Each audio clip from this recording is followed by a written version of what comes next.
Good morning, everybody. As you heard, the Medalist trial is a randomized phase 3 study testing Luspatercept compared to placebo, a double-blind fashion in patients with lower risk MDS with ring sideroblasts that are transfusion dependent. So as a word of background, for patients with lower risk MDS, anemia is the most common symptomatic cytopenia that we deal with. And for most of these patients over time, the disease becomes transfusion dependent.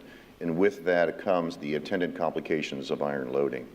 So recombinant erythropoietins, or what we call the erythroid stimulating agents, or ESAs, are the first line therapy that we consider for patients with lower risk MDS, specifically those without deletion 5q.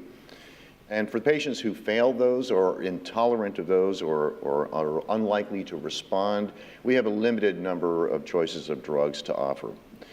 So Luspatercept, as you just heard, is a first-in-class erythroid maturation agent that's under development for the treatment of patients not only with beta thalassemia, but also MDS-associated anemia. Luspatercept is a soluble receptor chimera that binds to an array of TGF-beta superfamily ligands to reduce aberrant SMAD2/3 signaling, and as a consequence of that, enhance late-stage erythroid maturation. In a large phase 2 study that was done in Europe, testing Luspatercept in patients with lower risk, patients with MDS and symptomatic anemia, patients with MDS and ring sideroblasts had a higher response rate. And that was the rationale for studying that subset of patients in the Medalist trial. So as I mentioned, this is a double-blind phase 3 study. Patients that were eligible for this had to have a diagnosis of MDS with ring sideroblasts, defined as either 15% ring sideroblasts in the bone marrow or greater, or having 5% or more ring sideroblasts with an SF3B1 gene mutation. They also had to have lower risk MDS defined by the IPSS revised criteria, including both the very low, low, and intermediate risk categories.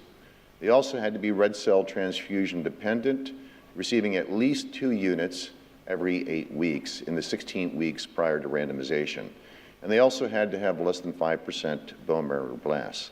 And finally, they had to be refractory to or unresponsive to ESAs or not good candidates for ESAs based upon transfusion dependence in a higher serum erythropoietin level.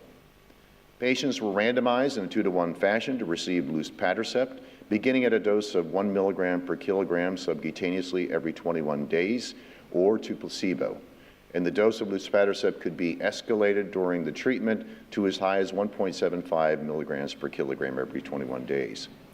The MDS disease assessment was performed, as well as response after 24 weeks of treatment, and then every 6 months thereafter. And patients were followed for at least 3 years after their last dose of treatment for AML progression, as well as their subsequent treatment and overall survival. The primary endpoint for the trial was red blood cell transfusion independence for at least 8 weeks or longer within the first 24 weeks of therapy. Some of the key secondary endpoints included red cell transfusion independence greater than 12 weeks in the first 24 weeks and also within the first 48 weeks. Some of the additional secondary endpoints was erythroid hematologic improvement, defined according to the International Working Group criteria of 2006, which includes a reduction in transfusion burden by 4 units or more every 8 weeks in patients that are heavily transfusion dependent, or a mean hemoglobin rise of 1.5 grams per deciliter over 8 weeks. We had 65 centers that participated, enrolling patients between March 2016 and June 2017. As you can see, this included the United States, Canada, and centers throughout Europe. So as you can see, that there was a greater portion of patients that achieved red blood cell transfusion independence, the primary endpoint, 58 of 153 receiving Luspatercept, or 37.9%, compared to 10 of 76 on placebo, that's 13.2%. And it was highly significant with a p-value of 0.0001. I might point out that patients on the placebo arm that responded had a very low transfusion burden at baseline, and they exceeded that 8-week threshold for response simply by virtue of changes in transfusion pattern compared to baseline.